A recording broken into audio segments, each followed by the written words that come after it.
આણંદ શહેરમાં town hall પાસે દબાણ ખસેડવામાં ભેદભાવ કરવામાં આવતા દબાણકારોએ હોબાળો કરતા આ બાબતની ફરિયાદમાં અપક્ષ અને કોંગ્રેસના 2 કાઉન્સિલરો સહિત 3ના નામ ઉમેરવામાં આવતા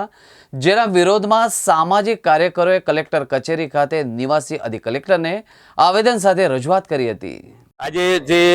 મહેશભાઈ ઠાકોરભાઈ વસાવા, ઇલિયાસભાઈ આઝાદ અને તોસીફ હાફીઝી આ જે આણંદ નગરપાલિકાના નગરસેવકો અને સામાજિક કાર્યકરો છે તેઓની ઉપર જે આણંદ ટાઉન પોલીસ સ્ટેશનમાં થયેલ ખોટી ફરિયાદ, જે ફરિયાદની અંદર દીપેન શાહ નામના જે વ્યક્તિ છે, જે વકીલ છે, વકીલાતનું કામ કરે છે એ અને ભાવેશ કુમાર ભીખુભાઈ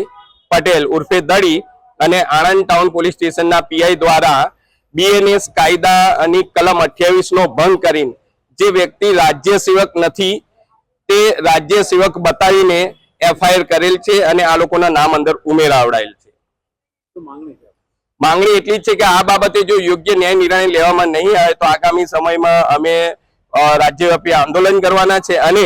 આ જે વ્યક્તિઓ છે એ લોકોની પર કાયદેસરની પોલીસ ફરિયાદ દાખલ થાય।